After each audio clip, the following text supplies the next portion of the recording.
उत्तराखंड में यूसीसी पर मचे सियासी बवाल के बीच धामी सरकार की ओर से समान नागरिक संहिता पर सुझाव देने के लिए गठित विशेषज्ञ कमेटी का कार्यकाल 4 महीने के लिए बढ़ा दिया गया है। गृह विभाग की ओर से इसके आदेश जारी किए गए हैं। बता दें कि राज्य सरकार ने पिछले साल मई में सुप्रीम कोर्ट की पूर्व जज जस्टिस रंजना प्रकाश देसाई की अध्यक्षता में समान नागरिक संहिता का ड्राफ्ट तय करने के लिए 5 सदस्यों वाली विशेषज्ञ कमेटी गठित की थी। कमेटी को रिपोर्ट देने के लिए पिछले 6 महीने का समय दिया गया था, जिसे पूर्व में भी 2 बार बढ़ाया जा चुका है और कमेटी का वर्तमान कार्यकाल 27 सितंबर को समाप्त हो रहा है। लेकिन कमेटी की रिपोर्ट नहीं मिलने के चलते अब कार्यकाल फिर से 4 महीने के लिए बढ़ा दिया गया है और जिसके बाद कमेटी के पास अब रिपोर्ट देने के लिए अगले साल 27 जनवरी तक का समय उपलब्ध हो गया है। तो वहीं मुख्यमंत्री पुष्कर सिंह धामी का कहना है कि सरकार को पूरी उम्मीद है कि इस बार समिति यूसीसी का ड्राफ्ट सरकार को सौंपेगी और यूसीसी का ड्राफ्ट सरकार को मिलते ही इसे लागू करने की दिशा में सरकार बढ़ेगी। वहीं विपक्ष ने इसके बहाने सरकार पर निशाना साधा है। आज इसी पर होगी विस्तार से बातचीत। खास मेहमानों का पैनल हमारे साथ में होगा, लेकिन उससे पहले एक नजर आज की हमारे इस खास रिपोर्ट पर डालिए।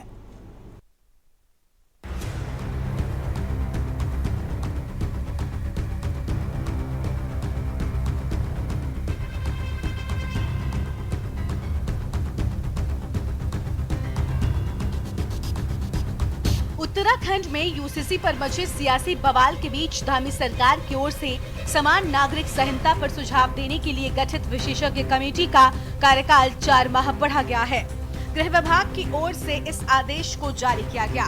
बता दें कि राज्य सरकार ने पिछले साल मई में सुप्रीम कोर्ट की पूर्व जज जस्टिस रंजना प्रकाश देसाई की अध्यक्षता में समान नागरिक संहिता का ड्राफ्ट तय करने के लिए 5 सदस्यों वाली विशेषज्ञ कमेटी गठित की थी। कमेटी को रिपोर्ट देने के लिए पहले 6 माह का समय दिया गया, जिसे पूर्व में 2 बार बढ़ाया जा चुका है। कमेटी का वर्तमान कार्यकाल 27 सितंबर को समाप्त हो रहा है, लेकिन कमेटी की रिपोर्ट नहीं मिलने के चलते अब कार्यकाल फिर से 4 महीने के लिए बढ़ा दिया गया है, जिसके बाद कमेटी के पास अब रिपोर्ट देने के लिए अगले साल 27 जनवरी तक का समय उपलब्ध हो गया है। वहीं मुख्यमंत्री पुष्कर सिंह धामी का कहना है कि सरकार को पूरी उम्मीद है कि इस बार समिति यूसीसी का ड्राफ्ट सरकार को सौंपेगी और यूसीसी का ड्राफ्ट सरकार को मिलते ही इसे लागू करने की दिशा में सरकार बढ़ेगी। यूसीसी का कार्यकाल बड़ा है और इस कार्यकाल में हमें पूरी उम्मीद है कि हमको संकलन मिल जाएगा और संकलन मिलते ही हम उसको लागू करने की दिशा में आगे बढ़ेंगे। आपको बता दें कि प्रदेश ने 27 मई 2022 को समान नागरिक संहिता का ड्राफ्ट बनाने के लिए जस्टिस रंजना प्रकाश देसाई की अध्यक्षता में एक विशेष समिति का गठन किया था, जिसमें 4 सदस्य शामिल किए गए। वहीं विशेषज्ञ समिति के 13 माह के कार्यकाल में अभी तक 52 बैठकें हो चुकी हैं और समिति को 2.5 लाख से अधिक सुझाव मिले हैं। समिति ने अपने कार्यकाल में विभिन्न धर्मों, समुदाय और जनजातियों के प्रतिनिधियों से मुलाकात करने के साथ ही प्रदेश के विभिन्न हिस्सों में जाकर स्थानीय व्यक्तियों से भी सुझाव लिए। वहीं समिति ने प्रवासी उत्तराखंडियों के साथ ही सभी राजनीतिक दलों से भी इस संबंध में सुझाव ले लिए हैं। वहीं बार-बार समिति का कार्यकाल बढ़ाए जाने पर कांग्रेस ने सरकार की मंशा पर सवाल खड़े किए हैं। सरकार पहले सच बोल रही थी, आप सच बोल रही हैं। पहले सरकार के मुखिया ने कहा कि हमने यूसीसी का ड्राफ्ट तैयार कर लिया, हम इसको लागू करने वाले हैं। उस समय मैं कह रहा था कि भाई थारू, बुक्सा, जनजाति, हमारे आदिवासी, इनको जो विशेषाधिकार हमारे इस दिए गए हैं संविधान में, उनका क्या होगा, उनकी रक्षा होगी या नहीं होगी, ये बात आनी चाहिए। कमेटी में भी इनके भी प्रतिनिधि होने चाहिए जो नहीं है। तो ये सब बातें उठाई। उस समय सरकार एक सिरे से डिनाई कर रही थी, हमने कर दिया करे। अब ये 4 महीने का कार्यकाल जो बढ़ाया गया है, इससे ये समझ में नहीं आ रहा है कि सरकार पहले सच बोल रही थी या आज सच बोल रही है या आने वाले समय में सच बोलेगी। मुझे लगता है कि केवल लोकसभा चुनाव के लिए एक शगुफा मात्र है। इस तरह के शगुफे, इस तरह के कारनामे भारतीय जनता पार्टी की सरकार करती रही हैं और 2017 में ही, 17-18 में ही पहले भी इन्होंने विधि आयोग का गठन किया था केंद्र सरकार ने। तो उन्होंने कहा कि इसकी यूसीसी की आवश्यकता ही नहीं है, ये वैधानिकता ही नहीं है, इसका कोई औचित्य नहीं है। उन्होंने इसके गठन पर ही सवाल खड़े किए और 75-70 पन्नों का एक दस्तावेज रिपोर्ट केंद्र सरकार को सौंपी। सरकार ने उसको नकार दिया और नए सिरे से 2023 में फिर इन्होंने एक विधि आयोग का गठन किया कुल मिलाकर उत्तराखंड में यूसीसी पर मचा सियासी बवाल थमने का नाम नहीं ले रहा है। सरकार का कहना है कि अब तक लिखित में ड्राफ्ट सरकार को नहीं मिला है, जिसके चलते समिति का कार्यकाल एक बार फिर से बढ़ाया गया है।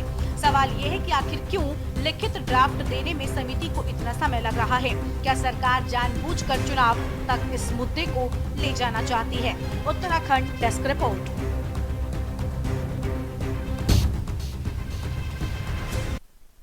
और आज देवभूमि के दंगल में इस मुद्दे पर करेंगे विस्तार से बातचीत। खास मेहमानों का पैनल हमारे साथ में जुड़ चुका है। सबसे पहले इनसे आपका हम परिचय करवाते हैं। शीशपाल सिंह बिष्ट जी हमारे साथ में हैं, कांग्रेस पार्टी के प्रदेश प्रवक्ता हैं। बहुत स्वागत सर आपका। राजेश बिष्ट जी हमारे साथ में हैं, प्रदेश प्रवक्ता हैं, आम आदमी पार्टी की ओर से जुड़े हुए हैं। बहुत स्वागत राजेश जी आपका भी। अनिल थपलियाल साहब हमारे साथ में हैं, केंद्रीय प्रवक्ता हैं, यूकेडी की ओर से हमारे मेहमान हैं। और सुभाष झा जी हमारे साथ में हैं, वरिष्ठ पत्रकार हैं। बहुत स्वागत आपका भी सर। और कुंवर जपेंद्र सिंह जी हमारे साथ में जुड़ रहे हैं, प्रदेश प्रवक्ता हैं, भारतीय जनता पार्टी की ओर से आज अपना पक्ष रखेंगे। सभी मेहमानों का एक बार फिर से बहुत बहुत स्वागत। शुरुआत हम कांग्रेस पार्टी के साथ में करेंगे। शीशपाल जी, कार्यकाल को बढ़ाया गया, लेकिन विपक्षी यानी कि आप कह रहे हैं कि इसे चुनाव तक टालने की कोशिश की जा रही है। आपको लग रहा है कि चुनाव तक अगर टालेंगे तो क्या इसका फायदा बीजेपी को मिल जाएगा? क्या फायदा मिलेगा? क्यों आखिर आप ये बात कह रहे हैं कार्यकाल बढ़ाने से, जबकि आपको ये कहना चाहिए कि ठीक है भाई कार्यकाल बढ़ाया जा रहा है यानी ड्राफ्ट कमेटी बेहतर काम करेगी और ज्यादा चीजें विस्तार से उसमें सामने आएंगी, क्योंकि ड्राफ्ट तभी पेश किया जाएगा जब सब चीजों पर विचार विमर्श, सारे सबके सुझावों पर बातचीत हो जाएगी। लेकिन आपकी ओर से ये कहा जा रहा है कि चुनाव तक खींचने के लिए हो रहा है। ये बात आपको क्यों लग रही है कि चुनाव तक खींचेंगे तो इसका फायदा इनको मिलेगा? देखिए गरिमा जी, आप क्या कह रही हैं मेरी समझ में नहीं आ रहा। आप कह रहे हैं कि कांग्रेस पार्टी को ये कहना चाहिए। देखिए कांग्रेस पार्टी एक राजनीतिक दल है। हाँ। प्रदेश की जनता ने हमें विपक्ष में चुना है और विपक्ष की जिम्मेदारी है जनता के जो सवाल है उनको मुखरता से उठाना, जनता की चौकीदारी करना, और वो हम बखूबी कर रहे हैं। और ये सरकार यूसीसी के नाम पर जो प्रदेश की जनता को गुमराह करने का प्रयास करी, कोई पहली बार थोड़े न कर रहे हैं। पहले भी 2 बार कार्यकाल बढ़ा चुके हैं। और आप अगर मुख्यमंत्री जी के हालिया पिछले बयानों को उठाएं तब तो उन्होंने कहा कि हमारे पास रिपोर्ट आ गई है। रंजना देसाई जी ने भी, जो अध्यक्ष हैं, उन्होंने प्रेस कॉन्फ्रेंस की बकायदा, उन्होंने कहा ड्राफ्ट तैयार हो गया, हम सरकार को सौंप रहे हैं। फिर वो कौन सा ड्राफ्ट था भाई जो तैयार हो गया था जिसे ये लागू करने वाले थे? ये केवल 2024 का जो लोकसभा चुनाव है उसको ध्यान में रखे, ध्रुवीकरण की राजनीति जो इनका मकसद है, मुद्दों से जो ध्यान भटकाना है इनका मकसद है, वही ये कर रहे हैं। ये कोई जो है यूसीसी वगैरह लागू नहीं करने वाले। अगर इस पर गंभीर होते तो 7 साल से यही बात कह रहे हैं। 7 साल से राज्य में इनकी प्रचंड बहुमत की सरकार है और देश में जो है 10वां साल चल रहा है इनकी सरकार को। तो जिनका जो है यूसीसी मुख्य मुद्दा रहा हो, हर चुनाव घोषणा पत्र का हिस्सा रहा हो, उसके बाद भी जो है अभी तक केवल इस पर बयानबाजी और कवायदी हम लगातार सुन रहे हैं। कभी जो है धामी जी कह रहे हैं कि हम इसे लागू करेंगे, कभी जो है केंद्र सरकार कहती है हम लागू करेंगे। जब केंद्र सरकार यूसीसी लागू करेगी तो भैया राज्य सरकार के ड्राफ्ट का या राज्य सरकार की कवायद का मतलब क्या है, हमारी समझ में नहीं आ रहा है। संविधान विशेषज्ञ कहते हैं कि ये केंद्र का जो है सब्जेक्ट है, ये भारत की लोकसभा ही इसमें कोई कानून बना सकती है। फिर राज्य की एक्सरसाइज में तो मुझे लग रहा है ये सारी डिबेटें, सारी बहस निरर्थक है। ये जो है राज्य की जनता का और विपक्ष का भी समय बर्बाद कर रहे हैं, क्योंकि भाजपा तो अपनी ध्रुवीकरण की राजनीति, मुद्दों की जो से भटकाने की राजनीति में माहिर है, वो तो वही खेल कर रही है ना। राज्य में तमाम ज्वलंत मुद्दे हैं। आप देखिए बेटी अंकिता भंडारी प्रकरण में जो है न्याय नहीं मिल रहा है। अभी उनकी बरसी पर प्रदेश की मातृशक्ति सड़कों पर उतरी, समूचा विपक्ष सड़कों पर उतरा श्रद्धांजलि देने के लिए। लेकिन भारतीय जनता पार्टी में तो इतनी नैतिकता भी नहीं थी कि बेटी को श्रद्धांजलि के 2 शब्द इनके मुंह से फूटते, ये श्रद्धांजलि की कोई तस्वीर सामने आती। तो ये लोग तो मुद्दों से भटकाने ठीक है सर, आपने कहा ठीक है। शीशपाल जी जो है किसान आज देखिए, ठीक है आप कह रहे हैं कि भाई ये मुद्दों से भटकाने का काम है और ये ध्रुवीकरण कर रहे हैं सिर्फ और सिर्फ। ठीक है शीशपाल जी रुक जाइए। आप क्या कहना है कि ये राजनीति कर रहे हैं, ऐसा कुछ करने नहीं वाले हैं। खैर, लेकिन आपने कहा कि मैंने क्या कहा वो आपको समझ में नहीं आया। मेरा सवाल ये था कि अब तक, अभी आपने ही कहा कि भाई ये लागू नहीं करने वाले, ये सिर्फ एक शिगुफा छोड़ देते हैं ध्रुवीकरण के लिए। लेकिन जब सरकार बनी थी या इसके पहले के कार्यकाल में पुष्कर सिंह धामी ने कहा था कि यूसीसी हम सबसे पहले लेकर आएंगे, और वो हुआ भी। सरकार बनने के ठीक बाद पहली बैठक यूसीसी को लेकर हुई। तब आपने कहा कि क्या अन्य मुद्दे नहीं रह गए, और अब विपक्षी कह रहे हैं कि भाई लागू आगू नहीं करना है, इनको सिर्फ ये खेल कर रहे हैं, शिगुफा छोड़ देते हैं ध्रुवीकरण के लिए और इससे इनको फायदा होने वाला है। मेरा सवाल यही था कि भाई ऐसा क्यों लग रहा है आपको कि ये सिर्फ अगर चुनाव तक लेकर जाएंगे तो इससे फायदा होगा? यूसीसी में ऐसा क्या है? यूसीसी की बात हो रही है और यूसीसी का क्या फायदा होने वाला है सरकार को? खैर, इस पर आपसे हम आगे जवाब लेंगे। शीशपाल जी, लाभ होने वाला, हाँ। जनता के मुद्दों से ध्यान भटका रहे हैं, ध्रुवीकरण की राजनीति की कोशिश कर रहे हैं। आप बताइए ना किस मुद्दे पर सरकार गंभीर है? अगर ये यूसीसी पे भी गंभीर होते तो ये पहले ऐसा ना कहते ना कि रिपोर्ट आ गई है, तैयार है, हम लागू करने वाले, तो क्यों नहीं कर रहे हैं भाई? कौन रोक रहा है आपको? हम तो केवल ये कह रहे थे कि यूसीसी में जो विशेषाधिकार है एससी, एसटी, ओबीसी, आदिवासी जनजाति के, उनका क्या होगा? कमेटी में उनके प्रतिनिधि क्यों नहीं है? ये कह रहे हैं कि हमने साहब इतने सुझाव हमारे पास आ गए, तो हमने कहा था कि भैया वो सार्वजनिक कीजिए ना, वो डाटा क्यों छुपा रहे हैं? तो सरकार लगातार जो है गुमराह करने का काम कर रही है, गंभीरता सरकार की नहीं झलक रही है। लगातार जो है बयानबाजी से काम चलेगा। आप बताइए, बयानबाजी से कोई जो है चीज लागू होगी क्या? तो आप जब लागू करेंगे तब उस पर चर्चा कर लेना। जब आपका ड्राफ्ट तैयार हो जाएगा तो बार बार चर्चा पर हासिल करना, मुद्दों से ध्यान भटकाना, ध्रुवीकरण की राजनीति करना इनका मकसद नहीं है, तो और क्या है? आप बताइए। ठीक है, यानी आपको लग रहा है कि सब ध्रुवीकरण के लिए हो रहा है। बीजेपी के प्रवक्ता हमारे साथ में जपेंद्र जी, बहुत स्वागत आपका आज की हमारी चर्चा में। आपसे ही सवाल कर लेते हैं जपेंद्र जी, यूसीसी पे जो ड्राफ्ट कमेटी बनाई गई थी उसका कार्यकाल आपने 2 बार पहले भी बढ़ाया, एक बार फिर से कार्यकाल बढ़ा दिया गया है, जबकि इसके पहले के बयानों की बात करें, कई बार ऐसा हुआ है जब लोगों ने कहा कि भाई रिपोर्ट तैयार है, ड्राफ्ट कमेटी ने पूरी तरीके से रिपोर्ट तैयार कर ली है, आपके अपने लोगों ने, यहाँ तक कि मुख्यमंत्री की ओर से तक की बातें कही गई हैं और सामने आई थी।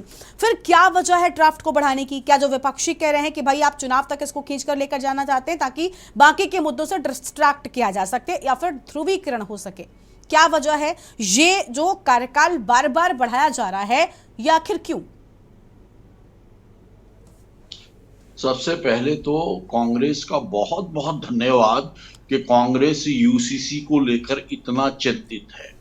लेकिन ये कांग्रेस की चिंता मात्र दिखावा है, क्योंकि अगर कांग्रेस जितना दिखावा कर रही है यूसीसी को लेकर अपने चिंतन का, अगर इतनी वास्तव में इन्हें चिंता होती तो ये अपनी सरकारों के रहते, केंद्र में रहते, राज्यों में रहते, कई वर्ष पहले ही यूसीसी लेके आ जाते। तो लेकिन चलिए, देर आए दुरुस्त आए, सुबह का भूला अगर शाम को वापिस आ जाए तो उसे भूला नहीं कहते हैं। तो कांग्रेस का धन्यवाद कि आप यूसीसी की लेकर चिंतित हैं। अब हम आगे की बात करते हैं। निश्चित तौर पर ये कार्यकाल समिति के निवेदन पर बढ़ाया गया है कि जिस ढंग से सरकार जिस निष्पक्षता से और जिस ईमानदारी से काम कर रही है, तो उसमें 3 महीनों का या 4 महीनों का समिति के निवेदन पर कार्यकाल बढ़ाना एक न्यायपूर्वक कदम है। और ये जनवरी में नए साल में उनकी रिपोर्ट आ जानी है और उसके बाद यूसीसी के ऊपर निर्णय भी हो जाएगा। और जो एक बहुत महत्वपूर्ण चीजें हैं, बहुत सी चीजों में सरकार जल्दबाजी नहीं करती है। सरकार का जल्दबाजी करना इसलिए भी नहीं बनता है क्योंकि सरकार जनता द्वारा चुनी गई है, जनता की भावनाओं के अनुसार सरकार काम कर रही है। और जो ये यूसीसी की घोषणा हुई थी, इसे जनता की मांग के ऊपर ही इसे एक मुद्दा बनाया गया था। अभी और आज वो चीज नहीं है जपेंद्र जी, कार्यकाल बढ़ाने को लेकर बात हो रही है। कार्यकाल क्यों बढ़ाया जा रहा है जब आप भी ये बात बार बार कह चुके हैं कि भाई ड्राफ्ट तो तैयार है? समय तक राजनीति करी और आज वो मुद्दा हमारे हाथों से निकल गया, वो गौण हो गया। और भारतीय जनता पार्टी की सरकारें पूरे देश में, केंद्र में जनता के हित में वो निर्णय ले रही हैं। उस तरह से कानूनों में बदलाव हो रहा है, उस तरह से एक नई रणनीति के तहत देश को व्यवस्थित तरीके से आगे ले जाने की दिशा में काम हो रहा है। तो निश्चित तौर पर कांग्रेस की चिंता भी वाजिब है। ठीक है, आपने खूब कांग्रेस पर जो हमला बोला, ठीक है, आप राजनीतिक कॉम्पिटिटर हैं एक दूसरे के, लेकिन सर मेरा जो सवाल था वो ये था कि कार्यकाल क्यों बढ़ाया जा रहा है, उसका जवाब मुझे नहीं मिला। Unmute sir, unmute. Japendra ji, Japendra ji आवाज आ रही है आपको? जपेंद्र जी को आवाज मिल रही है क्या? जी जी जी, मिल रही। जी जपेंद्र जी, बात यह है कि कार्यकाल क्यों बढ़ाया जा रहा है, क्या इसको लेकर कोई बात आप कहना चाहेंगे? मेरा सवाल यही है कि आखिर क्यों बार बार? ये समिति का निवेदन था कि कुछ समय कुछ चीजों को और उसमें क्लैरिटी लाने के लिए संवैधानिक तरीके से उसमें एक स्ट्रेंथ देने के लिए उसमें समिति के निवेदन के ऊपर ये कार्यकाल बढ़ाया गया। ठीक है, लेकिन देखिए कोई भी चीज अगर होती है तो उसके पीछे एक स्पष्ट वजह बताई जाती है, क्योंकि जिस तरीके से सरकार इस सब पूरे मुद्दे को लेकर स्पष्ट रही है, जैसे ही अब खुलकर बात की गई है, चाहे वो समिति गठन को लेकर हो, उसके मेंबर्स को लेकर हो या बाकी की चीज़ों को लेकर हो, लगातार क्लैरिटी रही है। लेकिन अगर बार बार, क्योंकि 2 बार पहले भी बढ़ाया गया और एक बार फिर से बढ़ा दिया और अब विपक्षी आरोप लगा रहे हैं, तो अगर आपकी ओर से स्पष्ट जवाब नहीं दिया जाएगा तो उनके आरोप भी गलत साबित नहीं होंगे। खैर, आगे बढ़ेंगे और लोगों को जोड़ते हैं। हमारे साथ में अनिल थपलियाल जी हैं, यूकेडी के प्रदेश प्रवक्ता हैं, केंद्रीय प्रवक्ता, माफ कीजिएगा। अनिल जी, बहुत स्वागत आपका हमारी चर्चा में। अनिल जी, आप क्या कहना चाहेंगे? यूसीसी पर लगातार बवाल हो रहा है। देखिए, रह रह कर यूसीसी जो मुद्दा है ना, ये उत्तराखंड में जग जाता है अचानक से, और अब तो विपक्षी ये कहने लगे कि भाई इसको आप चुनाव तक लेकर जाना चाहते हैं ताकि असल मुद्दों से ध्यान भटकाया जा सके। इसमें सच्चाई कितनी, आप किस लिहाज से इसको देख पा रहे हैं? जी जी जी जी जी गरिमा जी, सबसे पहले तो मैं धन्यवाद करना चाहूंगा वर्तमान सरकार का, कि धन्यवाद इसलिए है कि ये जो भी कानून तैयार करते हैं, आगे ये इनको कहें जितना समय इनको मिले बीच में बोलने की किसी को आवश्यकता नहीं है, क्योंकि मेरे पास बहुत कुछ है बोलने के लिए। जी। जो यूसीसी कानून है, हाँ, वो शायद किसी को जानकारी नहीं है।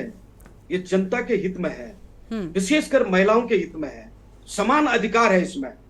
ये मई 2022 को उत्तराखंड समान नागरिकता संहिता के अंतर्गत ड्राफ्ट तैयार करके एक विशेषज्ञ समिति का गठन किया गया, जैसे इन्होंने कहा था। बिल्कुल सही बात है। इस समिति ने अपने गठन के बाद से लेकर मसौदा तैयार करने तक 2.5 लाख ऑफलाइन और ऑनलाइन सजेशन लिए थे 13 जिलों से।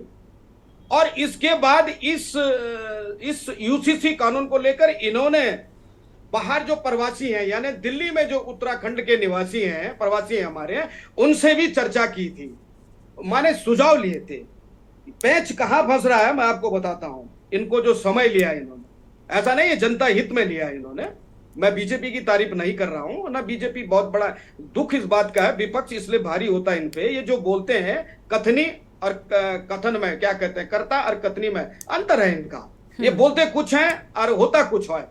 कोई भी योजना इनकी पूर्ण नहीं होती है। अब मैं विस्तार से आपको बताऊं कि भारतीय जनसंघ के संस्थापक डॉक्टर श्यामा मुखर्जी ने 1951 में जम्मू कश्मीर की धरती से एक नारा दिया था, जो केंद्र सरकार ने शुरू किया। एक नारा दिया था, एक देश दो मिशन, दो प्रधान दो विधान, नहीं चलेंगे नहीं चलेंगे। बिल्कुल सत्य है।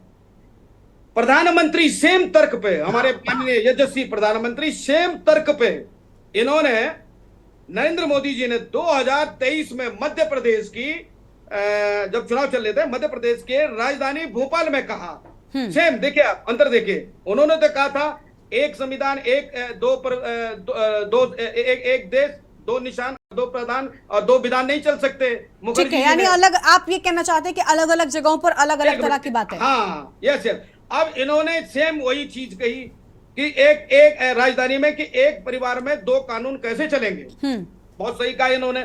इसके आगे दोनों का संदर्भ अलग अलग था। डॉक्टर मुखर्जी ने नारे के केंद्र में जम्मू कश्मीर से एक अलग झंडा, एक विधान दिया था। इन्होंने अपना तथ्य एक ही है। अनिल जी मुद्दे पर आते हैं। मुद्दे पर ही मैं बात कर रहा हूं। देश में अगले साल है 2024 के चुनाव, ठीक है, लोकसभा चुनाव, ठीक है। लोकसभा चुनाव जब दोबारा प्रचंड बहुमत लेकर के अपनी सरकार आई थी, भाजपा सरकार आई थी, तो उस समय भी धामी जी ने प्रचार प्रसार के दौरान ये बात कही थी कि अगर हमारी सरकार आती है तो हम यूसीसी लागू करेंगे। जो तो यूसीसी जो हमारे मतदाता थे, उत्तराखंड के सभी मतदाता शिक्षित हैं, लेकिन जो भली भांति समझ पाए तो उन्होंने कहा ये कदम इनका सराहनीय है। अगर ये कह रहे हैं तो समानता का अधिकार सबको मिल जाएगा।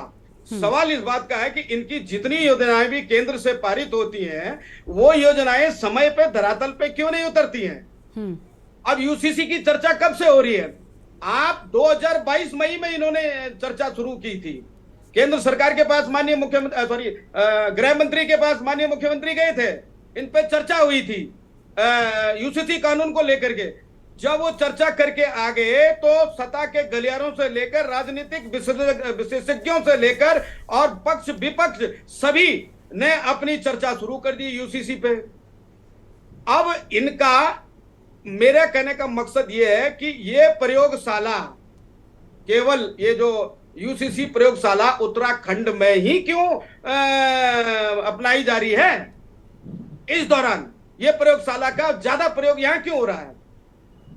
अन्य स्टेट भी तो हैं, ठीक है, यहाँ क्यों सबसे ज्यादा? ठीक है, यानी आप कहना चाहते हैं कि इसको प्रयोगशाला बना दिया है। कहीं ना कहीं विपक्षी भी इसी बात को लेकर लगातार सरकार पर हमलावर थे। खैर, इस पर आगे और मेहमानों की भी राय जानेंगे, विस्तार से करेंगे, बातचीत कर रहे हैं। और आज हम बात कर रहे हैं यूसीसी पर बवाल, क्योंकि बढ़ा कार्यकाल को लेकर खास मेहमानों का पैनल हमारे साथ में लगातार बना हुआ है। एक बार फिर से अपनी चर्चा की शुरुआत करते हैं। हमारे साथ में आम आदमी पार्टी से प्रदेश प्रवक्ता हैं राजेश बिष्ट जी हैं, उनके साथ में इस बार शुरुआत करते हैं। राजेश जी, यूसीसी पर बवाल हो रहा है क्योंकि प्रदेश में कार्यकाल जब बढ़ा उसके बाद से विपक्षियों ने कहीं ना कहीं यूसीसी को लेकर सरकार को घेरना शुरू कर दिया। सरकार कह रही है कि भाई समिति ने कहा कि और ज़्यादा चीज़ें बेहतर की जा सके या और ज़्यादा जो सुझाव आए हैं उन पर काम किया जा सके, इसी के चलते इस कार्यकाल को बढ़ाया गया। आप इसे किस तरीके से देख रहे हैं? विपक्षी कह रहे हैं कि भाई इसे आन वक्त पर लेकर आएंगे, इनको लागू नहीं करना है और ये सिर्फ एक शिगुफा छोड़ देते रह रहकर। इसमें कितनी सच्चाई आपको नजर आ रही है?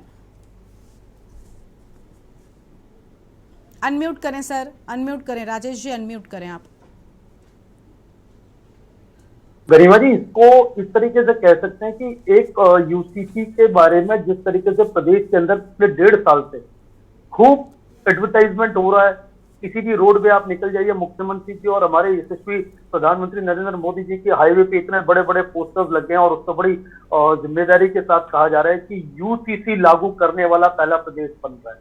बहुत खुशी होती है जब हमारे प्रदेश किसी भी काम में अव्वल आता है या आगे बढ़ता है, तो हमें भी सुनने में अच्छा लगता है कि ये काम अच्छा हो रहा है। लेकिन दुर्भाग्य हमारे प्रदेश का यह है कि जो शगुफ्ते छोड़े जा रहे हैं 1.5 साल से यूसीसी के नाम, वो दुर्भाग्यपूर्ण है। जब 1.5 साल से एक 5 सदस्यीय कमेटी बनी हुई है और उस कमेटी को बार बार मौका दिया जा रहा है, जिस तरीके से अभी मैं हमारे साथी भाई कुंवर जी को सुन रहा था, उन्होंने कहा कि कमेटी ने 3 महीने का समय और उत्तेजित किया, 4 महीने का समय तो मांगा है। इसमें सवाल यह उठता है कि जब पहली बार कमेटी का गठन हुआ था उस समय कमेटी ने कितना समय मांगा था? जब पहली बार समय मांगा था, दूसरी बार फिर उन्होंने समय मांगा, आज तीसरी बार, आज चौथी बार लगातार कमेटी समय मांग रही है। इसका मतलब गंभीरता से, जिम्मेदारी से इस यूसीसी पे कोई काम नहीं किया जा रहा, सिर्फ प्रचार के साथ। दूसरा मैं देख रहा था 1998 में पहली बार जब बीजेपी ने केंद्र में चुनाव लड़ा था, उनके मैनिफेस्टो में था कि हम यूसीसी को देश में लागू करेंगे। 1998 के बाद 10 साल एक बार उनकी सरकार आई, फिर 10 साल सरकार नहीं आई, फिर 2014 में आई, 2019 में आई। 14 में वो मैनिफेस्टो में यूसीसी डालना भूल गए। तो उन्होंने क्या किया, उन्होंने 19 के मैनिफेस्टो में केंद्र से जब लोकसभा के चुनाव हुए तो उन्होंने का एजेंडा उस मैनिफेस्टो में डाल दिया। बहुत अच्छी बात है, देश के बारे में सोचा जा रहा है, हर एक धर्म के लिए इस देश में एक कानून होना चाहिए, बहुत अच्छी बात है। आम आदमी पार्टी ने जून में ही इसका समर्थन कर दिया था। जिस समय हम डिबेट पे बैठे थे तो हमारे साथी जो बीजेपी के डॉक्टर साहब बैठे थे, उनका ये कहना था जून 30 तारीख तक ये रिपोर्ट आ जाएगी और ये इसी वर्ष लागू होने वाला है। अब मैं सुन के हैरान हूं कि फिर से इस समिति का कार्यकाल 4 महीने के लिए बढ़ा दिया है। समझने वाली बात यह है, देश के अंदर और हमारे प्रदेश के कानून जो हमारे देश के लोगों को सख्त आवश्यक है वो तो नहीं लाया जाता है, लेकिन जिस चीज की आवश्यकता नहीं होती उसे तत्काल 4 कमरे के अंदर, अपने कमरे के अंदर। तो यहाँ पर आप ये भी कहना चाहते हैं कि यूसीसी की आवश्यकता नहीं है? मैंने ये नहीं कहा, हम तो समर्थन कर चुके हैं पहले इसका कि यूसीसी इस देश की आवश्यकता होना चाहिए, लेकिन समय से क्यों नहीं हो रहा ये प्रश्न है। मैं ये कहना चाहता हूं इसके साथ में, जो कानून देश को नहीं चाहिए वो तो लाया जाता है। जैसे किसानों के लिए 3 काले कानून लाए गए और 2.25 साल तक किसान हाईवे पे जाम करके पूरे बॉर्डर को सील करके बैठे हुए थे। वो कानून उन्हें नहीं चाहिए था, लेकिन जबरदस्ती लाकर उनको जब तक 850 किसानों की शहादत नहीं हुई कानून को वापस नहीं लिया गया। ये शगुफ्ते में इसलिए कह रहा हूं बीजेपी पार्टी के, केंद्र में इनकी सरकार, प्रदेश में इनकी सरकार, तो समस्या कहां आ रही है इसको यूसीसी को लागू करने में? आप कहते हैं मैनिफेस्टो में 15 लाख रोजगार देंगे, आज तक नहीं मिले। आप कहते हैं 2 करोड़ रोजगार देंगे, आज तक नहीं मिले। ना प्रदेश में मिल रहे हैं, ना देश में मिल रहे हैं, तो हम लोग खड़े कहां पर हैं?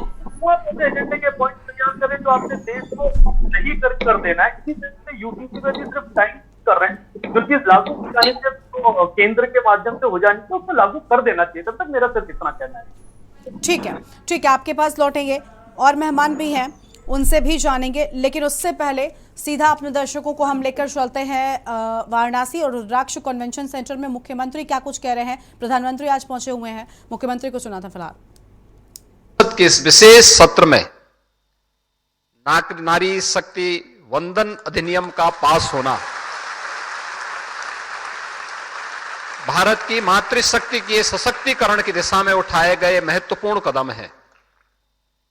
सचमुच पिछले 9.5 वर्ष के अंदर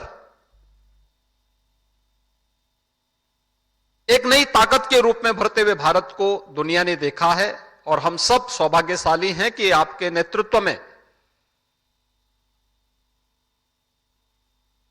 यह सब कार्य हम लोग अपनी आंखों से देख रहे हैं। हर भारतवासी देख रहा है, आपके नेतृत्व पर गौरव की अनुभूति करता है।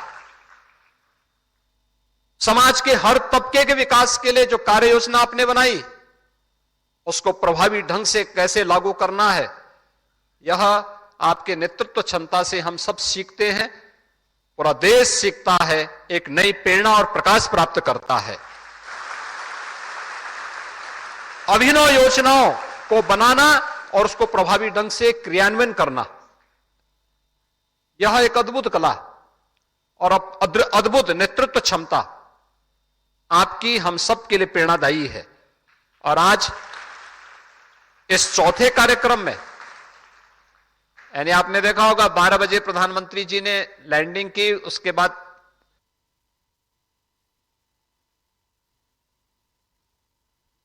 काशी में आए। काशी में आने के बाद पहले कजारी में इंटरनेशनल क्रिकेट स्टेडियम का शिलान्यास किया।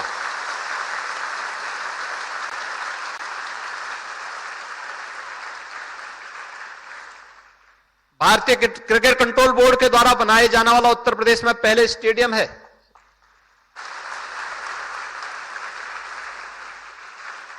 काशी और पूर्वी उत्तर प्रदेश की बहनों के द्वारा आदरणीय प्रधानमंत्री जी के द्वारा नारी शक्ति वंदन अधिनियम के पारित होने पर अभिनंदन का एक अर्पण के साथ ही सांस्कृतिक कर्मियों का सम्मान। एक सांसद के रूप में भी एक जागरूक जनप्रतिनिधि को कैसे कार्य करना है, कभी सांसद खेलकूद प्रतियोगिताओं के माध्यम से खिलाड़ियों के प्रोत्साहन का, कभी सांस्कृतिक कर्मियों के लिए सांसद सांस्कृतिक कार्यक्रम महोत्सव, यह अपने आप में एक अभिनव पहल है। और इस अभिनव पहल के साथ काशी में संगीत की अलग अलग विधाओं ने जन्म लिया, लेकिन एक साथ किसी सांसद ने, किसी जनप्रतिनिधि ने अब तक इन सांस्कृतिक कर्मियों को पुचकारा हो, उनके साथ संवाद बनाया हो, उनको एक मंच दिया हो, यह अद्भुत भी पहली बार देखने को मिला है। लगभग 40,000 से अधिक कलाकारों ने इन सभी कार्यक्रमों में न्याय पंचायत स्तर पर, ब्लॉक स्तर पर, विश्वविद्यालय स्तर पर और जनपद स्तर पर इन पूरे कार्यक्रमों में अलग अलग कार्यक्रमों के माध्यम से भाग लिया, जिसमें गायन भी था, वादन भी था, नृत्य भी था और नाट्य श्रृंखलाएं भी थी। अद्भुत कार्यक्रम था। लोक गाथाओं के साथ जोड़ने, लोक परंपराओं को पुनर्जीवित करने का एक अद्भुत प्रयास। कलाकारों को एक नया मंच आपने प्रदान किया है। इन सभी कलाकारों की ओर से मैं आपका हृदय से अभिनंदन करता हूं, स्वागत करता हूं।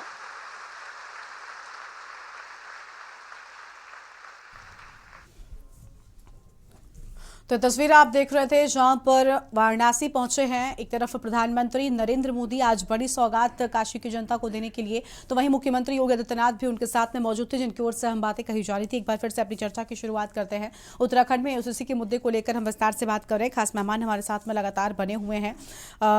राजेश बिष्ट जी के पास में हम थे। राजेश जी, आपने कहा कि देखिए भाई जो जरूरी कानून है उनको ये नहीं लागू करते, जबकि जिनकी जरूरत नहीं है उन पर पहले फोकस होता है। खैर, अब आखिर में सुभाष झा जी के पास जाएंगे। सुभाष जी, मैं आपके पास आखिर में आई, अब वरिष्ठ पत्रकार है, आपका भी स्वागत है, क्योंकि मैं चाहती थी कि हम सभी की बात सुने, उसके बाद आपकी क्या राय है वो जाने। सुभाष जी, क्या लग रहा है? विपक्षी कह रहे हैं कि ये शिगुफा है और ये अगर है भी तो आखिर में लेकर आएंगे ताकि उससे इनको चुनाव में फायदा हो सके। यूसीसी से चुनाव में इसको क्या फायदा होने वाला है बीजेपी को, पार्टी को, जो विपक्षियों को डर लग रहा है? और दूसरा सवाल ये कि कुंवर जपेंद्र सिंह जी ने कहा कि भाई कमेटी को अभी और बेहतर काम करने की बात सामने आई, इसकी वजह से कार्यकाल बढ़ाया गया। आपको क्या लग रहा है इस कार्यकाल को बढ़ाए जाने की असल वजह क्या है? क्योंकि कई बार अगर कमेटी वक्त मांग रही है तो फिर आपकी पार्टी के लोगों की ओर से ये बयान सामने नहीं आने चाहिए कि कमेटी की रिपोर्ट तैयार है, जल्दी चीजें सामने आ जाएंगी। अगर वक्त मांगा जा रहा है तो रिपोर्ट तैयार कैसे हुई? रिपोर्ट हमारे हाथ में आ चुकी, जैसा कि अभी यूकेडी के प्रवक्ता कह रहे हैं, इस तरीके की भी बातें सामने आई। सच्चाई क्या है आखिर? गरिमा जी, कई बार सच बोलना जो होता है वो काफी कड़वा होता है। बिल्कुल। लेकिन जो सच है वो सामने है। मैं अगर नहीं भी बोलूंगा तो भी सच सामने है। आप जब एक बार कह देते हैं कि रिपोर्ट हमारे सामने आ गई है, और रिपोर्ट सामने आ गई है, ये कोई सड़क के लोग बात नहीं कर रहे थे, ये जो जवाबदेह लोग हैं प्रशासन के, सरकार के, वो लोग बात कर रहे थे। बिल्कुल। और उसके बाद ऐसा रिपोर्ट में क्या नया देना था कि जो इनको समझ में नहीं आया, और इसके लिए फिर इन्होंने कहा कि हमें 4 महीना और चाहिए, फिर 4 महीना और चाहिए। उसके तो 2 ही कारण हो सकते हैं ना। और इसमें अगर विपक्ष आरोप लगा रहा है तो आरोप विपक्ष को लगाने का हक है, और आरोप बनता है। ठीक, आरोप बनता है, ये सबका आरोप बनना चाहिए। इसलिए कि उत्तराखंड में कोई चुनाव था नहीं, और अब उत्तराखंड में जो चुनाव है वो लोकसभा का चुनाव है। और तब तक 4 महीना तक इस टेम्परामेंट को बनाए रखना कि यूसीसी हमने लागू कर दिया, यूसीसी लागू करने के लिए हम बड़े सक्रिय हैं, वगैरह वगैरह, मुख्यमंत्री का धन्यवाद, प्रधानमंत्री का धन्यवाद, ये सब पोस्टर आप देखती होंगी। तो वो धन्यवाद ज्ञापन करने के लिए समय फिर 4 महीना आगे नहीं चल पाएगा। यह एक बहुत बड़ी रणनीति हो सकती है। और अगर यह हो तो एक सरकार के लिए भी कि हमें यह मुद्दे बुनाने हैं तो वो भी गलत नहीं है, इसलिए कि सरकार अपने रणनीति के लिहाज से चलती है। लेकिन बावजूद इसके जब आप जनता में ये बात बोल देते हैं बिल्कुल साफ साफ कि हमने जो है कमेटी हमारी ड्राफ्ट तैयार कर चुकी, हम रिपोर्ट हम अब सामने आ जाएगा, अब हम इसकी ओर आगे बढ़ेंगे, तो जाहिर है कि इसका मतलब जिन्होंने बोला उन्होंने झूठ बोला। और इस तरह से जनता से झूठ बोलना, मुझे लगता है कि ये श्रृंखला है, अभी से नहीं, शुरू से उसकी कई श्रृंखलाओं में गिना सकता हूं। हमारे जपेंद्र भाई इतने सच बोलने वाले हैं, लेकिन क्या करें, भाजपा में आ गए हैं, इन्हें झूठ का पक्ष लेना पड़ता है, ये इनकी बाध्यता को मैं समझ रहा हूँ। अब सवाल ये उठता है, ये उठता है कि इसके बाद आपके पास ही आएंगे, आते हैं। यूसीसी से भी कई बड़े बड़े ज्वलंत मुद्दे उत्तराखंड में थे। दूसरी बात की कई बार केंद्र सरकार के पैसे आते हैं, खर्च नहीं होते हैं। यहाँ जो स्मार्ट सिटी के नाम पर कई बार एक्सटेंड हो रहा है, डेट प्लान एक्सटेंड हो रहे हैं, स्मार्ट सिटी में ये काम होगा, वो काम होगा, फिर नहीं होता है, फिर ठेकेदार बदले जाते हैं। कल संभव है, आप देखेंगी, मैं ये कयास लगा रहा हूँ, जो दिख रहा है उसके हिसाब से, उसके आधार पर, कि कल को मुख्यमंत्री कहे नहीं जी इसमें 2-4 लोग और कम रह गए थे, उन 2-4 लोगों को और राय जाननी थी, इसलिए हम 4 महीने और बढ़ा रहे हैं। चूंकि मुख्यमंत्री जी जानते हैं कि यूसीसी लागू करने के लिए अपनी लिमिटेशन एक मुख्यमंत्री का वो बेहतर जानते हैं, इसमें केंद्र सरकार की कितनी भूमिका होगी वो ये बेहतर जानते हैं। ये बहस का मुद्दा है कि यूसीसी लागू करना कितना व्यवहारिक है, कितना व्यवहारिक नहीं है, कांग्रेस इसके पक्ष में है, आप इसके पक्ष में है, नहीं है, ये सारा अलग मसला है। मूल मसला ये है कि क्या उत्तराखंड के लिए ये निहायत जरूरी था, और अगर निहायत जरूरी था और आपने जब ये कमेटी बना दी तो फिर कमेटी ने अगर अपने तयशुदा समय पर अगर ये रिपोर्ट नहीं जारी किया, ये रिपोर्ट जारी नहीं हुआ और काम आगे नहीं बढ़ाया, तो इसके लिए फिर आपने किसको पनिश किया, और नहीं किया तो फिर क्यों किया, ऐसा आपने क्यों किया? क्या कमेटियां इसी तरह 4-4 महीने डेट मांगती रहेंगी, आप डेट देते रहेंगे? इससे सरकार की कार्यशैली का पता चलता है, और मुझे लगता है कि ये मैसेज अच्छा नहीं जा रहा। ठीक है। जपेंद्र जी कुछ कह रहे थे, आपने आरोप भी लगाया था, तो जपेंद्र जी उसी वक्त कुछ बोलना चाहते थे। हाँ जपेंद्र जी। और देखिए उनकी ओर से कुछ बातें कही गई हैं जपेंद्र जी, जैसे ये कि आप अगर कमेटी वक्त मांग रही है, आप अपनी बात कहिएगा, मेरी बात सुनते जाइए, उसके बाद आप पूरी बात करिएगा। अगर कमेटी वक्त मांग रही है तो ये जिम्मेदारी आपकी बनती है कि पूछा जाए कि आखिर बार बार वक्त क्यों, एक साथ भी वक्त मांगा जा सकता है। अगर आप खुद ही ऐसे काम करेंगे जो क्वेश्चनेबल होंगे, तो अगर विपक्षी सवाल उठाएंगे तो गलत क्या है फिर? देखिए, सबसे पहले तो ये हमारे साथ बहुत बड़ा एक अन्याय है कि एक तो कांग्रेस के प्रवक्ता और दूसरी तरफ उनके गठबंधन के आम आदमी पार्टी के प्रवक्ता, अच्छा, और तीसरे हमारे राजनीतिक विश्लेषक के तौर पर बैठे हुए हमारे साथी, वो भी कांग्रेस माइंडसेट के। तो ये तो हमारे साथ बहुत बड़ा अन्याय है। और सर हमारे साथ ये रेडीमेड हो गया है। अब मैं बताऊं, ये रेडीमेड बहाना हो गया है। जब जिसके पक्ष की बात ना की जाए, पहली बात तो सुभाष झा जी, देखिए मैं बीच में आपको टोक रही हूँ, माफी चाहती हूँ क्योंकि आपने ऐसी बात कही है, वो राजनीतिक विश्लेषक के तौर पर नहीं, वरिष्ठ पत्रकार के तौर पर बैठे हैं। और ये आप ही नहीं, अगर हम कांग्रेस के लिए कुछ ऐसा बोलते हैं तो पत्रकारों, मुझे भी आप लोग कई बार बोल देते हैं, या हमारे कोई भी एंकर होता है, आप तुरंत ये बात कह देते हैं कि भाई ये तो उसके पक्ष में बोल रहे हैं।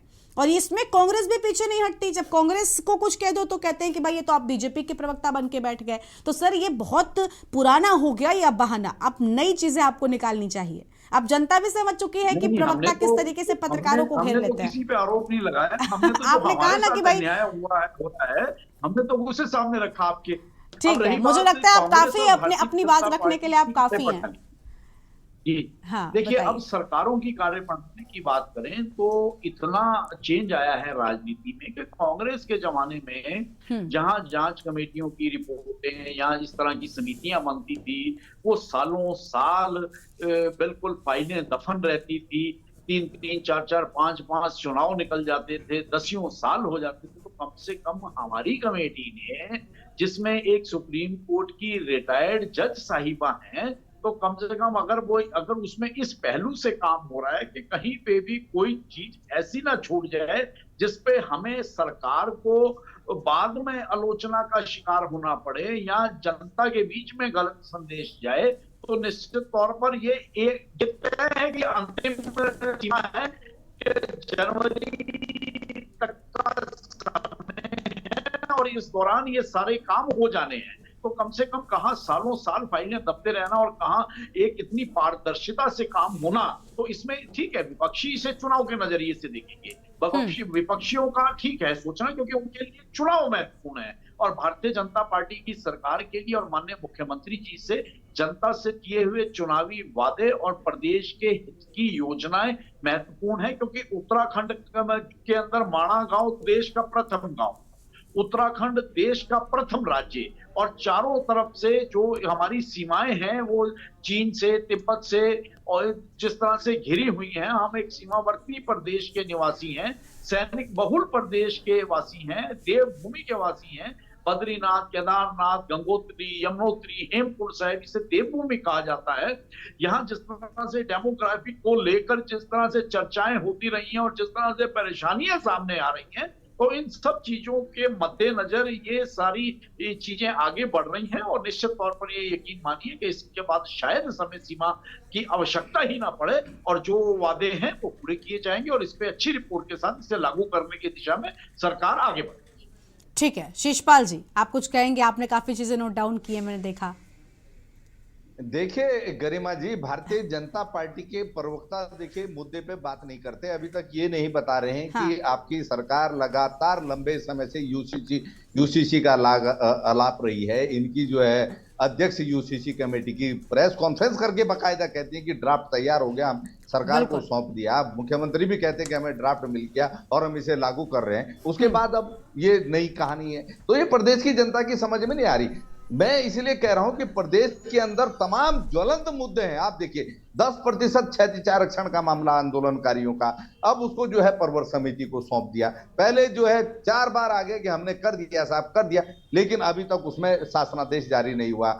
बेटी अंकिता भंडारी प्रकरण में और पेपर लीक प्रकरण में प्रदेश की जनता सीबीआई जांच की मांग कर रही है, उस पर सरकार जो है कोई निर्णय नहीं कर पा रही। लोग लगातार सड़क पे लाठी डंडों से पिट रहे हैं, कैंडल मार्च निकाल रहे हैं, जनता निकालती रही, सरकार के कान पे जू नहीं रेग रहा है। बैकडोर भर्ती प्रकरण में राज्य की जनता कह रही है कि भाई राज्य गठन के बाद से जो है इंसाफ होना चाहिए। ये 2016 के बाद से जो है कार्रवाई करके बैठ गए हैं, लेकिन जिन लोगों के साथ न्याय होना चाहिए उस पर कोई बात नहीं कर रहे हैं। बैकडोर भर्ती प्रकरण के दोषियों पर कोई कार्रवाई नहीं हुई है। लगातार जनता मांग कर रही है। आपदा पीड़ितों के मुआवजे का बड़ा मामला है। हरिद्वार के किसान मुख्यमंत्री आज देखा हमने कि हरीश रावत मुख्यमंत्री आवास घेराव करने पहुंचे। 1100 रुपए मुआवजा दिया जा रहा है। गरिमा जी आप बताइए, जबकि 2014 में 8000 रुपए मुआवजा दिया जा रहा था। आप बताइए, किसान की खाद का, पानी का, बीज का, मेहनत का मूल्यांकन अगर आप नहीं कर पा रहे हैं तो इस सरकार को डूब करके चुल्लू भर पानी में मरना चाहिए। इस प्रकार की बेशरम सरकार है। आप जनता के मुद्दों पर जो है कोई संज्ञान नहीं ले रहे, ध्यान नहीं दे रहे, उनको जो है आप अन्य मुद्दे ला करके ध्यान भटकाने का काम कर रहे हैं। आपदा पीड़ितों का बड़ा मामला है, पूरे प्रदेश के अंदर है, जिनके ठीक है, यानी सारे मुद्दे अब देखिए साफ तौर पर एक तरफ अगर वो यूसीसी को टाल रहे हैं तो अब देखिए कांग्रेस भी पूरी एक्टिव हो गई और सारे मुद्दों को लेकर सरकार का घेराव कर रही है। यूकेडी से थपलियाल साहब हैं अनिल जी अभी देखा शिषपाल जी ने कई सारे मुद्दे बताए। इन मुद्दों को लेकर कांग्रेस सब खूब हमलावर भी है। आज की भी बात करें, जब जी आपके पास इसके बाद आएंगे, पहले अनिल जी को सुनते हैं और मेहमान भी है। आज हरीश रावत मुख्यमंत्री आवास का घेराव करने के लिए जाते हैं, किसानों का मुद्दा उठाया। इसके पहले कार्यकर्ताओं ने चाहे अंकिता भंडारी का मुद्दा हो, डेंगू का मुद्दा हो या बेरोजगारी का मुद्दा हो, सभी मुद्दों को लेकर हमलावर हैं। लेकिन यूसीसी पर बवाल एक बार फिर से छिड़ गया है। ये रह कर उठता है ये मुद्दा, और कितना ज्यादा सरकार को घेरने में कामयाब हो पाएंगे विपक्षी, आपको क्या लग रहा है? जी, मैं एक चीज गरिमा जी स्पष्ट करना चाहूंगा। हाँ। शायद हमारे भाजपा प्रवक्ता बोलते तो बहुत अच्छा है, लेकिन इनको ये जानकारी नहीं है। थोड़ा सा जानना जरूरी है। अगर इनको डिबेट में आना है तो जिस मुद्दे पे बहस हो रही है ये इनका काम था, हमारा काम नहीं बताना। एक्चुअली इनका पेच फंस रहा है एक जगह। ये राष्ट्रीय चुनाव है, यानी लोकसभा के चुनाव राष्ट्रीय मुद्दों पे बहस होती है। ये राज्य की चुनाव नहीं है, विधानसभा की। बिल्कुल। अब इनमें राष्ट्रीय मुद्दों को लेकर के ये यूसीसी जो एजेंडा था ये भी राष्ट्रीय है। आप समझ रहे हैं, यानी सभी प्रदेशों में लागू करना है। यहां मुस्लिम समाज एक पेंच फंस रहा है। मुस्लिम समाज में हलाला और एक इद्दत की रस्म है। अगर ये इसको लागू करते हैं तो ये खत्म हो जाएगा, और ये असर इनकी सीधे सीधे कहां पड़ेगा? असर इनके चुनाव पे, क्योंकि मुस्लिम तो चाहते ही नहीं ना कि यूसीसी लागू हो, क्योंकि 18 वर्ष की लड़की से शादी करना, फिर बहू से शादी करना, फिर मामा से शादी करना, फिर ठीक है सर, ठीक है, आप जो बात कह रहे हैं आप उस पर देखिए, उस पर हम अभी अंदर बात नहीं कर रहे कि क्या उनकी प्रक्रिया है, किस धर्म में क्या नियम कानून है। लेकिन आप कह रहे हैं कि भाई मुस्लिम वोट बैंक कट जाएगा। शिषपाल जी कह रहे हैं कि ये तो लागू ही नहीं करना चाहते। मतलब क्या निकल कर सामने आ रहा है? जितना अध्ययन मान्यवर आप करके बैठे हैं और जिस तरह से आप मुस्लिम समाज की खिंचाई कर रहे हैं, तो आपकी हम सिफारिश कर दें भारतीय जनता पार्टी के प्रवक्ता के लिए, क्योंकि आपकी नजर में और आपको इतना आता जाता है तो भारतीय जनता एक एक करके सर, दोनों की आवाज एक साथ नहीं आती। एक एक कर बोलिए।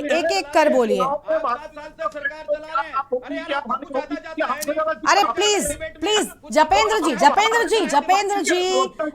और अनिल जी एक एक करके बोलिए। और तब डिबेट में बोलो। आपको पता ही नहीं है कानून क्या है, इसमें क्या फायदे हैं जनता के, ये आपने बताना था, हमने बताना। विरोध हम तो करेंगे, मैं विपक्ष में। तो आप अगर बता रहे हैं तो आप ज्ञान बताइए, ना तो डिबेट को भटकाने का प्रयास करें। ठीक है, नहीं जपेंद्र जी ऐसा हम ऐसा नहीं होने देंगे। जपेंद्र जी एक एक करके बोलिए, दोनों की आवाज नहीं आती, कुछ समझ में नहीं आता, समय बेकार जाता। प्लीज जपेंद्र जी। अनिल जी प्लीज रुक जाइए। अनिल जी को म्यूट करिए। अनिल जी प्लीज। अनिल जी आपने अपनी बात कह ली ना, आपने अपनी बात कह ली, अब जपेंद्र जी को सुन लीजिए। एक एक करके बोलेंगे तो आपकी आवाज आएगी। टाइम बताइए, आपने 4 महीने का टाइम क्यों लिया? ठीक है, हाँ सवाल उनसे पूछते हैं, अब उनको सुनिए तो, आप कम से कम सुनिए तो। आपने सवाल पूछा है, अब शांत हो जाइए। आप सर प्लीज, बहुत कम समय, आप वेस्ट मत करिए। अनिल जी को म्यूट करिए। जपेंद्र जी आप अपनी बात कहिए जल्दी से। जपेंद्र जी बोलिए। जपेंद्र जी आवाज मिल रही है अब आपको? जपेंद्र जी को आवाज नहीं पहुंच पा रही है, मुझे लगता है जपेंद्र जी तक नहीं आवाज आ रही है। हाँ बोलिए सर, जल्दी से बोलिए। देखिए जो सरकार कर रही है या जो सरकार की योजनाएं हैं ये भी भली बात जाती है, लेकिन समस्या यहाँ ये है कि अगर भारतीय जनता पार्टी के अच्छे कामों को ये सब लोग एप्रिशिएट करने लग गए तो फिर विपक्ष की राजनीति कहाँ जाएगी। विपक्ष तो पहले ही कहीं ना कहीं अपने सर, लेकिन वो तो कह रहे हैं जैसे आम आदमी सर देखिए, आप भी ये कहकर विपक्षों पर हर बार हमला बोलना छोड़ दीजिए। जैसे अभी आम आदमी पार्टी से राजेश जी उन्होंने कहा कि भाई हम तो स्वागत करते हैं, हम तो कहते हैं अच्छा है उसे लागू करिए। अब कैसे वो आपकी इस बात की को डिनाई कर रहे हैं, वो सहमत हैं, लेकिन अगर आप खुद ही क्वेश्चनेबल काम करेंगे तो सवाल तो पूछेंगे ना कि भाई बार बार कार्यकाल बढ़ रहा है, वो कोई भी आम जनता भी पूछेगी। उस लिहाज से वो गलत कहां पर है? शाह एक सुप्रीम कोर्ट की रिटायर्ड जज साहिबा है और वो उनके काम करने का तरीका है, तो क्या अगर वो सरकार से समय मांगेंगी तो क्या सरकार क्या कहेगी कि नहीं आप हमारे देते, या जो आपने जितना काम कर दिया उतने में ही हम सहमत हैं, हम इसे लागू कर देते हैं या हम इस पे आगे कार्रवाई बढ़ा देते हैं। क्या ऐसा संभव है? नहीं, बिल्कुल नहीं संभव होना चाहिए, बिल्कुल संभव नहीं होना चाहिए। लेकिन कमेटी में कोई भी सदस्य हो, मैं ये नहीं कहती कमेटी का सदस्य कोई भी, वो जज साहिबा हो या कोई भी हो, अगर उन्होंने पहले 4 महीने का समय मांगा था तो कुछ सोच समझ कर मांगा होगा, या दोबारा 4 महीने का मांगा तब भी कुछ सोच समझ कर मांगा होगा। ऐसा तो नहीं है, कोई भी काम यूं ही तो नहीं होता ना, कोई भी काम यूं ही नहीं होता। नहीं, सुनिए, अब अगर यहाँ हम 5 लोग डिबेट में बैठे हैं, हाँ। और हम में से कोई व्यक्ति ये कहे कि मुझे 30 सेकंड का समय अतिरिक्त चाहिए, तो आप उसे इजाजत देती है ना कि ठीक है आप अपनी बात कह लीजिए, या आप कहती है नहीं अब आपका समय खत्म हो गया, अब आप बिल्कुल नहीं बोल सकते। तो ये प्रक्रिया है, जिस तरह से हम एक संवैधानिक राष्ट्र में बैठे हैं, हम सब संवैधानिक अधिकारों का एक दूसरे का सम्मान करते हैं, इसी तरह से संवैधानिक दृष्टि से उन अधिकारों के तहत ठीक है। शीशपाल जी कुछ कहना जल्दी से, बहुत कम वक्त है। शीशपाल जी, और सरकार उनके काम का सम्मान कर रही है। ठीक है शीशपाल जी, बहुत कम शब्दों में जल्दी से, बस एक लाइन में कंप्लीट करिए, वक्त बहुत कम है।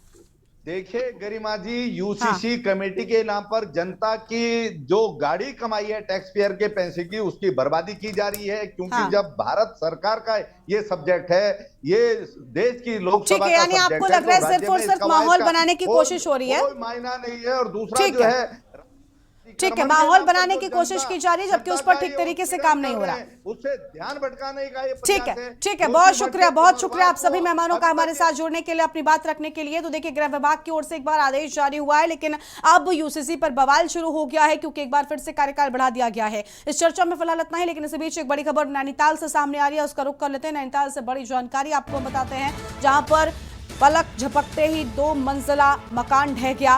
भूस्खलन से कई और घरों को भी खतरा नजर आ रहा है। नैनीताल से बड़ी खबर आपको बता दें, लगातार भूस्खलन से लोगों में दहशत का माहौल दिखाई दे रहा है। लगातार हो रहा भूस्खलन लोगों के लिए जान का खतरा बन गया है, और देखते ही देखते 2 मंजिला मकान ढह गया है। नैनीताल से ये बड़ी खबर आपको बता दें, भूस्खलन से कई घरों को खतरा नजर आ रहा है।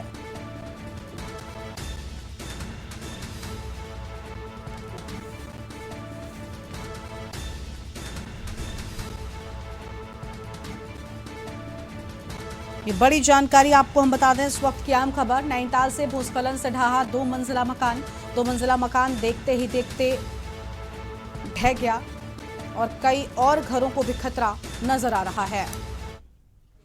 देवभूमि के दंगल में आज इतना ही। तमाम बड़ी खबरों के लिए आप देखते रहिए के न्यूज़ इंडिया। नमस्कार।